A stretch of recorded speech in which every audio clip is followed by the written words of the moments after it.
Caros irmãos e irmãs em Cristo, quem vos fala é Dom Pedro Cunha, bispo diocesano da Campanha. Hoje é domingo, dia 4 de junho, e nós estamos celebrando a solenidade da Santíssima Trindade, cujo evangelho é o de João 3, 16 a 18. Pegarei agora alguns fragmentos para aprofundarmos a reflexão deste Santo Evangelho, nessa solenidade, assim por dizer, a primeira solenidade do tempo comum, logo após nós termos celebrado o tempo da Páscoa com a festa de Pentecoste, que encerrou, assim por dizer, o tempo pascal. Diz o Evangelho de João: com efeito, de tal modo Deus amou o mundo, que lhe deu seu Filho único, para que todo o que nele crer não pereça, mas tenha vida eterna.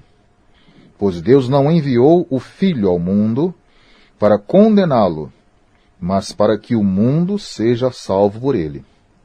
Então hoje celebramos essa solenidade da Santíssima Trindade. E desde a nossa catequese nós aprendemos que há um só Deus e nele há três pessoas: o Pai, o Filho e o Espírito Santo. O Pai é Deus, o Filho é também Deus, e o Espírito Santo é Deus. Não são três deuses, mas um só Deus em três pessoas. Isso está de acordo com o ensinamento da própria Igreja, como vocês devem saber, fundamentada na revelação feita pelo próprio Jesus, Filho de Deus. Daí nós termos esse Evangelho, hoje, que na verdade é um encontro de Jesus com Nicodemos, que vai oferecer, portanto, o tema da luz. É o diálogo de Jesus com Nicodemos. Então nós temos uma imagem, no primeiro momento, dessa catequese de Jesus, que fala do amor, o amor, portanto, que é, na verdade, essa própria luz interior. E fala da luz, que também é um tema pascal. Tanto o amor quanto a luz são, assim por dizer, dois temas pascais. Nicodemos é um homem letrado, mas ele desconhece essa lógica do amor de Deus, que agora Jesus aprofunda com ele, e assim revela a verdadeira face do Pai, e a sua natureza também, e a sua própria missão. Então, caros irmãos e irmãs, falar da Santíssima Trindade significa falar do mistério de Deus. O mistério de Deus, que é o mistério do amor.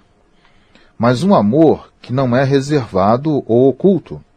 É um amor que se revela. Um amor que se revela e que se doa para a salvação de todos. É um amor que brota do ser mesmo de Deus e penetra em toda a nossa existência. Não é um amor distante, como o conceito de amor dos povos pagãos. É o amor santo de Deus que une o Pai e o Filho e o Pai, e se manifesta em cada um de nós, como fonte de conhecimento e de salvação. Lembremos-nos que domingo passado recebemos o dom do Espírito Santo. É esse mesmo Espírito que vincula o Pai e o Filho e o Pai. E a unidade e aceitação e reciprocidade entre ambos é tão forte que nós temos a presença do amor santo de Deus, que é o amor unitivo. Então aí está esse vínculo da Trindade Santa. Então, em Deus existe o primado do amor. Deus é amor, como define São João, mas não de um primado do amor que julga, que pune ou condena, mas o amor que perdoa. Daí, tanto Deus amou o mundo, como diz João, a ponto de doar o seu Filho para quê? Para nos salvar, ou seja, para nos amar. E é um amor que se comunica de modo revelador, como luz, na figura concreta e histórica de Jesus, o Filho de Deus. Por isso nós falamos a relação nessa catequese de Jesus, feita em relação a Nicodemos, que ele trata do tema do amor e do tema da luz. Então este é o tema central do Evangelho de hoje. Exatamente nesse diálogo noturno entre Jesus e Nicodemos, que representa, então, Nicodemos, o homem que procura Deus com um coração sincero. Foi ter com ele à noite. era noite. Jesus, portanto, traz o amor e a luz nessas trevas presente em Nicodemos, mas que expressam um homem que procura sinceramente o próprio Deus e se abre a Deus. Então, tanto Deus amou o mundo a ponto de dar o seu Filho. Entender, portanto, esse verbo dar do Santo Evangelho é muito importante, porque esse dar o Filho, o verbo dar, significa o doar-se de Cristo na morte de cruz, que nós recordamos na sexta-feira da Paixão, no Tríduo Pascal. Ou seja, o Filho é, assim, o dom do Pai. É, na verdade, uma doação do Pai a toda a humanidade. Então, o verbo dar é isso. Ou seja, o Pai nos deu o Filho, deu o Filho a toda a humanidade. E a própria morte de Cristo é um dom de Cristo para libertar integralmente o homem do pecado e da morte. Então aí está, portanto, essa comunhão de gesto. O Pai nos dá o Filho, e o Filho, com o mistério, o drama da sua morte, nos dá, portanto, a libertação em relação ao pecado e à própria morte, trazendo-nos, portanto, a salvação. Por isso, a vontade do Filho é a expressão da vontade do Pai. Tanto Deus amou o mundo a ponto de nos dar o seu Filho. Para quê? Para que nos resgatasse, nos salvasse. Então, assim, a Trindade, ela entra na existência de cada fiel, oferecendo a graça de Cristo, o amor do Pai e a comunhão do Espírito Santo. Então, ninguém viu a Deus, mas Jesus Cristo é o revelador da face de Deus. E através dele, contemplamos a fisionomia de Deus. Portanto, ele é o rosto visível do Deus invisível.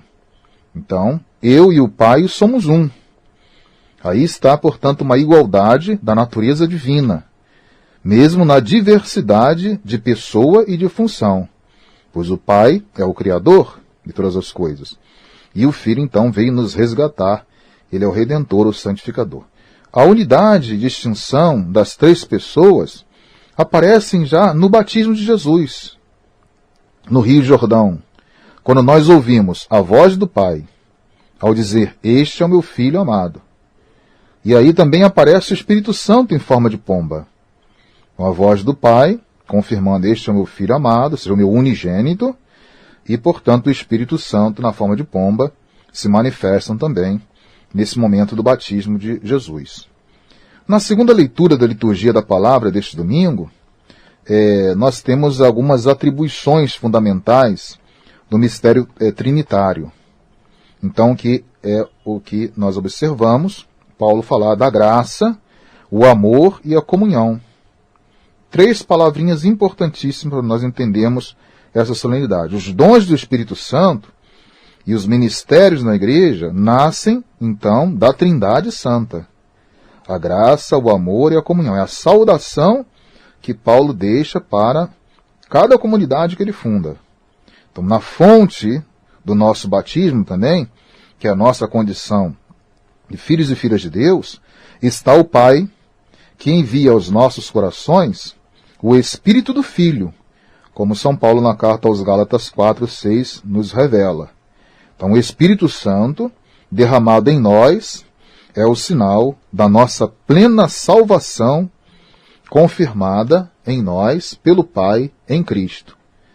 E por fim, na carta de São Paulo a Tito, no capítulo 3, versículos de 5 a 7, também o apóstolo Paulo diz assim, que é Deus o Salvador, o Espírito Santo é o regenerador e o Cristo é o Redentor. Então Paulo gosta de dar essas características, né, distintas das três pessoas, mas sempre mostrando que se trata, portanto, de um só Deus. Portanto, o nosso credo e todos os sacramentos da salvação têm a sua raiz no batismo, realizado em nome do Pai, e do Filho, e do Espírito Santo.